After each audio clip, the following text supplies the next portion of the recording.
We need to talk about a single night in the not-so-distant future, March 8th, 2026. Because what happens on this night, based on the trajectories we're seeing right now, could become the largest, most intense aerial battle in modern history. And it's a battle that fundamentally changes the rules of war. Now, when you hear that, you're probably picturing dogfights, right? Fighter jets and bombers. But no, this battle wasn't fought by pilots. It was a battle of swarms. In one massive, coordinated wave, Russia unleashes an army of autonomous weapons, literally trying to choke the very air over Ukraine. And you absolutely need to stay to the end because some shocking things I'm going to reveal in this explainer. Let's get back to it. 480. Just let that number sink in. In a single 12-hour window, 480 advanced Shahed-X and Juran-3 kamikaze drones are thrown at Ukraine. This isn't just a military strike, it's a brute force attack on the entire system, an attempt to overwhelm everything with sheer terrifying numbers. And somehow, in the face of this wall of drones in the sky, Ukraine pulls off something incredible.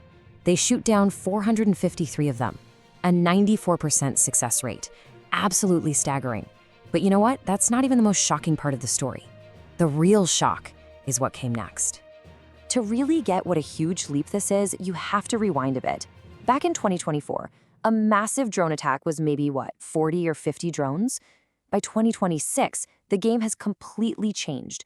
We're talking about industrialized drone production on a scale that turns these attacks into a constant grinding wave of destruction. Yeah, and these aren't the simple drones we saw at the start of the war. Not even close. These things have onboard machine learning, so they can recognize their own targets.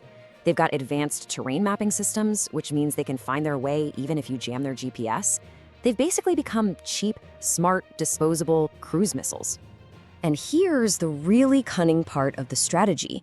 The main goal wasn't just to blow up power stations, though they certainly tried. The real strategy was depletion. The idea was to force Ukraine to fire its multi-million-dollar Patriot missiles at what are essentially $20,000 drones. It's a way to bankrupt an entire nation's air defense to make them bleed out missiles and money.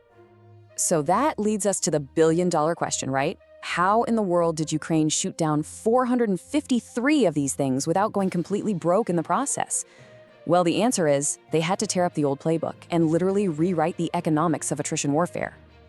And this chart says it all. This is the math that was supposed to lose Ukraine the war. Firing a $2 million interceptor at a $20,000 drone? I mean, you do that a few hundred times and you've won the battle but lost your entire treasury. It's totally unsustainable. Ukraine knew this, and they knew they had to find another way. So they got smart. Instead of just relying on those super expensive missiles, they built a layered, more intelligent defense. We're talking automated cannons like the Gepard 2 and gun systems cued by AI to react in seconds. But the real game changer? These kill corridors, where powerful electronic warfare units mess with the drone's navigation, basically tricking them into nosediving straight into the dirt. It's a much cheaper, much more sustainable way to fight back. But here's the brutal, heartbreaking reality. 94% isn't 100%. 27 of those drones made it through, and the result was an apartment building in Kharkiv just leveled. 10 civilians were killed, and yes, children were among them. It's a horrific reminder of the human cost, where even a tiny fraction of a failure is a massive tragedy. In the face of that horror, even while the sky was still full of drones, Kyiv was already setting its own response in motion. And this wasn't just going to be a tit-for-tat strike. This was a precise, powerful counterpunch, aimed not just at the weapons, but at the very brain of the entire operation.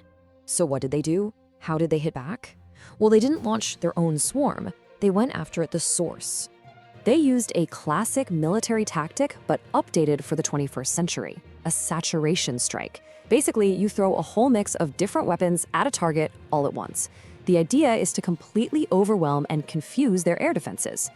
In this case, it was a perfectly timed volley of American ATAC-Ms and French Scalp EG missiles. Their target? A major drone launch hub near Donetsk. And the impact was apocalyptic. The secondary explosions from stored fuel and munitions were so massive, so powerful, that they were actually detected by earthquake sensors over in Poland. Think about that. This is what's now called land denial. You don't just destroy the weapons, you erase the entire infrastructure that makes them possible. Okay, so let's pull back for a second. Because this one battle, this one horrific night, it didn't just happen in a vacuum. It's a single move on a much, much larger global chessboard, with pieces stretching from Washington all the way to Tehran. When you look at the lead-up, the pattern becomes pretty clear. In mid-2025, you have Israeli-American strikes on Iran. A few months later, Russia and Iran sign a formal intelligence-sharing pact. Russia gets better drone tech, Iran gets satellite intel. Then, right as this drone war escalates, boom, Hungary freezes a €90 billion aid package for Ukraine. The timing isn't an accident. And it really highlights this massive political disconnect. You've got the administration in the US saying things like, we are decimating their ability to act. But then you look at the reality on the ground in Europe, and a critical lifeline of aid is being held up by one political veto. Ukraine is stuck fighting a war of the future with a budget that's held hostage by politics of the past. But underneath all the explosions and the geopolitics, there's another revolution happening.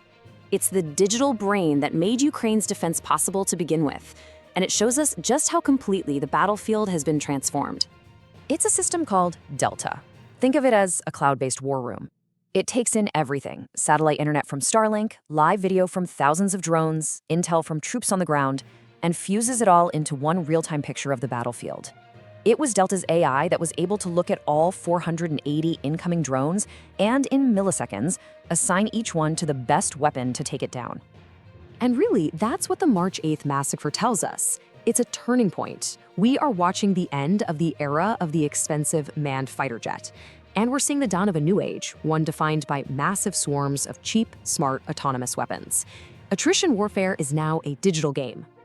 All of this leaves us with a really deep and frankly unsettling question. As the battlefield gets faster, as algorithms start making life and death decisions in microseconds, what happens to the human in the loop? As war becomes automated, what is the value of a human decision? The questions that came out of this single hypothetical night are going to define the future of conflict for all of us. We'll be here breaking it all down as it unfolds. Make sure you subscribe to this channel for the latest updates, and be sure to watch the video coming up on your screen. The future of war is already here.